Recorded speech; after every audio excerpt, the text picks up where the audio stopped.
किसी के मन की बात पढ़ने के लिए आपको 3 तरीके पता होने चाहिए। यह तरीके सीखना बहुत महत्वपूर्ण और आसान है। इन तरीकों को सीखकर आप आसानी से समझ सकते हैं कि कोई कैसा और क्या सोच रहा है। आज मैं आपको गौतम बुद्ध की एक कहानी सुनाता हूँ जो आपको दूसरों के मन को समझने और पढ़ने के तरीके सिखाएगी। बहुत समय पहले की बात है। एक छोटे से गांव में 2 सगे भाई रहते थे। बड़ा भाई अंधा था, इसलिए वह हमेशा घर पर ही रहता था और छोटा भाई खेती करता था। लेकिन खेती में एक समस्या थी। खेतों में बहुत सारे जानवर आ जाते थे, जिसके कारण पूरी फसल बर्बाद हो रही थी। इससे छोटे भाई को बहुत परेशानी हो रही थी। फिर एक दिन उसे ख्याल आया कि वह अपने बड़े भाई की मदद क्यों नहीं लेता, ताकि वह खेतों से जानवरों को भगा सके। क्योंकि उसका बड़ा भाई अंधा था, वह खेत में बैठकर जानवरों की आवाज सुनते ही उन्हें डरा सकता था। इस तरीके से हमारी कृषि बच सकती है। ये सब कुछ सोचने के बाद उसने अपने खेत में एक छोटी सी झोपड़ी बनाई और अपने अंधे बड़े भाई को उसमें रहने को कहा। उसने उससे कहा, भाई, अगर तुम किसी जानवर की आवाज सुनो तो जोर से चिल्लाओ। तुम्हारे चिल्लाने की आवाज सुनकर जानवर यहाँ से भाग जाएंगे। इससे हमारी फसलें बच जाएंगी। बड़ा भाई अपने छोटे भाई के विचार से सहमत हो गया और खेत में बैठने लगा। जब कभी उसे किसी जानवर की आवाज सुनाई पड़ती, वह तुरंत जोर से चिल्लाने लगता और जानवरों को डराकर भगा देता था। वे कई दिनों तक फसल को बचाने के लिए यह अभ्यास जारी रखते हैं। एक दिन एक हिरण उनके खेत में दौड़कर आया और खेत की फसल को तोड़कर भाग गया। हिरण के पीछे एक राजा भी था। राजा का ध्यान उस अंधे व्यक्ति पर गया।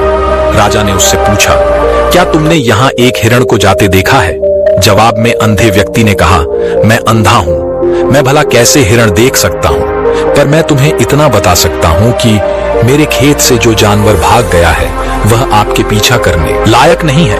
आप उसका पीछा करने में अपना कीमती समय बर्बाद कर रहे हैं। उस अंधे के शब्दों से राजा को आश्चर्य हुआ कि अंधा यह कैसे कह सकता है कि जो हिरण मैं ढूंढ रहा हूँ वह पीछा करने लायक नहीं है। तब राजा ने अंधे से कहा, क्या तुम मुझसे झूठ नहीं बोल रहे?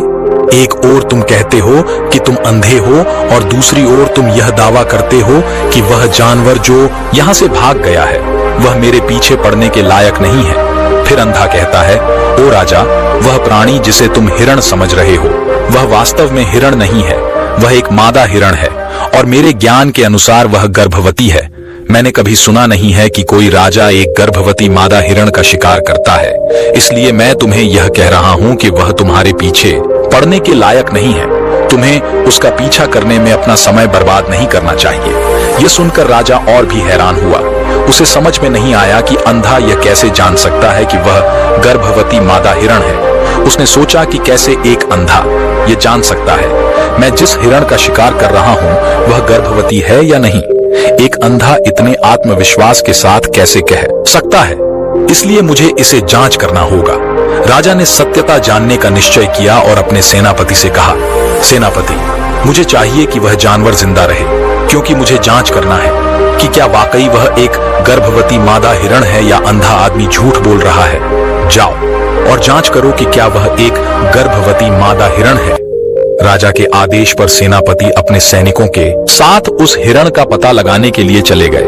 कुछ समय बाद जब वह लौटे और राजा से कहा, महाराज, यह अंधा आदमी पूरी तरह से सही कह रहा है। वह जानवर वाकई में एक गर्भवती मादा हिरण है। यह सुनकर राजा हैरान हो गया। उसे समझ में नहीं आया कि यह अंधा आदमी कैसे जान सकता है कि वह गर्भवती मादा हिरण है। राजा के मन में कई सवाल उठने लगे। आखिर में राजा ने इस पर पूरी तरह से समझौता करने का निश्चय किया और अंधे के पास जाकर अंधे से कहा, सुनो, मुझे यह नहीं पता कि तुम सचमुच अंधे हो या नहीं, लेकिन मैं तुमसे एक सवाल पूछने आया हूँ। क्या तुम मेरे सवाल का सही सही जवाब दोगे? जवाब में अंधे ने कहा, राजा, आप मुझसे जो भी पूछना चाहेंगे मैं आपको सच्चाई से जवाब दूंगा। राजा ने कहा, देखो, एक ओर तुम कहते हो कि तुम अंधे हो और दूसरी तरफ तुमने मुझे कहा कि जिस जानवर का मैं पीछा कर रहा था वह गर्भवती मादा हिरण है, और साथ में तुम्हें यह भी पता लग जाता है कि तुम्हारे खेतों में जानवर कब आते हैं और कब जाते हैं। तुमने यह सब कैसे अनुमान लगाया? तब अंधे आदमी ने समझाया, महाराज, जब आप उस मादा हिरण का पीछा कर रहे थे तो उसकी गति और दौड़ने की आवाज से ही मुझे पहले से समझ आ गया था कि यह हिरण है। और मेरे खेत की बांध काफी छोटी थी, उसकी ऊंचाई ज्यादा नहीं थी। अगर यह सामान्य हिरण होती तो वह आसानी से उस बांध को पार कर सकती थी, लेकिन उस हिरण ने उस बांध को तोड़कर भाग लिया और यदि वह बांध पार करने की कोशिश करती तो उसके संतान को खतरा हो सकता था। इसलिए मुझे समझ में आ गया कि वह गर्भवती है। यह सब सुनकर राजा अंधे के विशेष ज्ञान और कौशल को देखकर चौंके हुए थे। राजा सोच रहा था कि यह व्यक्ति अंधा होने के बावजूद अद्भुत जानकारी और क्षमताओं से संपन्न है। राजा अंधे व्यक्ति की इस कला का लाभ उठाने का निश्चय करता है। राजा एक दिन अंधे को अपने दरबार में बुलाता है और अंधे से एक सवाल पूछता है। राजा कहता है, तुम बुद्धिमान हो और तुम्हें कई बातों की गहरी समझ है। आज मैंने तुम्हें यहाँ इसलिए बुलाया है ताकि जान सकूं कि मेरी पत्नी मेरे प्रति विश्वासी है या नहीं। अंधा आदमी जवाब देता है, ओ राजा, ये कैसा सवाल है? आपका वैवाहिक जीवन कई सालों से चल रहा है और अब आप ऐसी बातें जानना क्यों चाहते हैं? ऐसे सवाल आपके मन में क्यों उत्पन्न हो रहे हैं? राजा कहता है, तुम्हें इस सवाल का जवाब देना होगा। अगर तुम मुझे मेरे इस सवाल का जवाब नहीं दोगे तो मैं तुम्हें मृत्यु दंड से दंडित करूंगा। राजा की धमकी सुनकर अंधा कहता है, बहुत अच्छा, मैं तुम्हें तुम्हारे सवाल का जवाब अवश्य दूंगा। राजन, अगर तुम इस सवाल का जवाब चाहते हो तो तुम्हें मेरी एक मदद करनी होगी। राजा पूछता है, बताओ मुझे क्या करना होगा? व्यक्ति जवाब देता है, उसके लिए तुम्हें अपनी पत्नी को मेरे साथ एक कमरे में अकेले छोड़ना होगा। ये सुनते ही पहले तो राजा को गुस्सा आता है, लेकिन कुछ समय सोचने के बाद वह उस व्यक्ति की बात मान जाता है और अपनी पत्नी को उसके साथ एक कमरे में भेजने का आदेश देता है। सेनापति राजा के आदेश पर अंधे आदमी और रानी को एक कमरे में अकेले छोड़ देता है। उस समय अंधा अपनी बात रानी से कहता है। वह कहता है, रानी, मुझे तुम्हें छूना है। यह सुनते ही रानी बहुत क्रोधित हो जाती है और अंधे को पीटने लगती है, कभी हाथों से तो कभी पैरों से और कभी पूरी ताकत से। वह उसे बेहद बेरहमी से पीटती है। बाद में किसी तरह अंधा अपनी जान बचाकर राजा के पास जाता है। उसने राजा से कहा, ओ राजा, आपकी पत्नी विश्वासी नहीं है। यह सुनते ही राजा बहुत गुस्से से भरकर अपनी तलवार निकालता है और सीधे अपनी पत्नी के पास जाता है और गुस्से में अपनी पत्नी से कहता है, रानी, आज मैं तुमसे एक सवाल पूछूंगा और तुम्हें सच्चाई से जवाब देना होगा। अगर तुमने झूठ बोला तो मैं तुम्हारा सर इस तलवार से तुरंत अलग कर दूंगा। उसने पूछा, मुझसे कहो, क्या तुम विश्वासी हो या नहीं? इस पर रानी ने कहा, तुम मुझे मार दो, लेकिन मैं विश्वासी नहीं हूं। राजा बहुत खुश हुआ क्योंकि वह सब कुछ जो अंधे ने कहा था वह पूरी तरह से सच था। ये सुनते ही राजा तत्काल अंधे के पास जाता है और पूछता है, तुमने कैसे जान लिया कि मेरी पत्नी विश्वासी नहीं है? अंधा आदमी कहता है, राजन, यह काफी सरल है। मैंने आपकी पत्नी से कहा कि मैं उसे छूना चाहता हूं और इतना सुनते ही वह इतने क्रोध में आ गई कि मुझे मारने लगी। वफादार औरत कैसे किसी अन्य पुरुष को छू सकती है? जब मैंने उससे कहा कि मैं उसे छूना चाहता हूं, वह मुझे इनकार कर सकती थी, लेकिन उसने मुझे मारना शुरू कर दिया और उस प्रक्रिया में उसने मेरे पूरे शरीर को छुआ।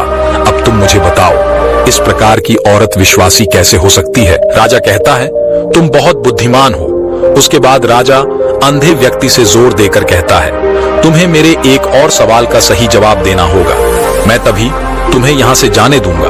राजा फिर पूछता है, मुझे बताओ कि क्या मैं सचमुच मेरे पिता की संतान अर्थात बेटा हूं या किसी और का? इस पर अंधा व्यक्ति उत्तर देता है, राजन, इससे तुम्हारा क्या लेना देना है? चाहे आपके माता पिता कौन हो, आप इतने बड़े राज्य के राजा हो, आप इस सवाल को छोड़ दो। लेकिन राजा जिद करता है, नहीं नहीं, मुझे इस सवाल का सटीक जवाब चाहिए, वरना यह सवाल मुझे हमेशा परेशान करेगा। इसलिए मैं सच्चाई जानना चाहता हूं। अगर तुम सही जवाब दोगे तो मैं तुम्हें यहां से जाने दूंगा। अंधा आदमी उत्तर देता है, हे राजा, मेरे लिए इस सवाल का उत्तर देने के लिए तुम्हें अपनी माँ के पास जाने की कोई आवश्यकता नहीं है। मैं अभी बता सकता हूँ कि तुम किसके बच्चे हो, लेकिन उससे पहले मैं चाहता हूँ कि तुम मुझसे वादा करो कि तुम मुझसे गुस्सा नहीं करोगे। राजा कहता है, हाँ, मैं वादा करता हूँ कि मैं गुस्सा नहीं करूंगा। फिर अंधा व्यक्ति जवाब में कहता है, राजन, तुम्हें बताने की आवश्यकता नहीं है कि तुम सचमुच अपने पिता के ही बच्चे हो। मैं तुम्हें अब बता दूं कि तुम मेरे स्वामी, राजा और परमेश्वर के पुत्र हो, लेकिन तुम एक कंजूस व्यापारी की छाया में भी हो। यह सुनते ही राजा बहुत खुश हो जाता है और तत्काल अपनी माँ के पास जाता है और अपनी माँ से कहता है, माँ, कृपया मुझे सच बताओ कि क्या मैं सचमुच अपने पिता का ही बच्चा हूं या किसी अन्य का। अगर तुम मुझे सच नहीं बताओगी तो मैं यही अपनी जान दे दूंगा। मुझे बताओ सच क्या है। राजा की मां कहती है, पुत्र, तुम सचमुच अपने पिता की संतान हो, लेकिन तुम एक कंजूस व्यापारी की छाया में भी हो। जब मैं नहाकर अपनी आवश्यकता अनुसार देख रही थी तो मैंने तुम्हारे ऊपर एक कंजूस व्यापारी की छाया देखी। ये सुनते ही राजा बहुत खुश हो जाता है और तत्काल ही अंधे के पास लौटता है। उससे पूछता है, तुमने कैसे जान लिया कि मेरे ऊपर कंजूस व्यापारी की छाया थी? अंधा जवाब देता है, ओ राजा, आपने मुझसे कई सवाल पूछे हैं और मैंने आपके सभी प्रश्नों के उत्तर सही सही दिए हैं। अगर आपकी जगह कोई अन्य राजा होता तो मैंने अब तक कई पुरस्कार प्राप्त कर लिए होते, लेकिन आपने मुझे कुछ भी नहीं दिया। मैंने अब तक एक भी पैसा नहीं लिया है। इसी से मैंने अनुमान लगाया कि आप बहुत कंजूस हैं। ये सुनकर राजा हंसते हुए कहता है, जो भी तुम मांगो मैं तुम्हें जरूर दूंगा, लेकिन मुझे बताओ तुम कैसे जान लेते हो क्या सही है और क्या गलत? तुम इतने सटीक और निष्कलंक उत्तर कैसे दे सकते हो? अंधा आदमी कहता है, मैं प्राकृतिक रूप से अंधा हूँ। अगर मेरी आंखें होती तो मैं किसी के विचारों को आसानी से समझ सकता। मन की अपनी भाषा होती है और इस भाषा को किसी के शरीर की क्रियाओं को देखकर समझा जा सकता है।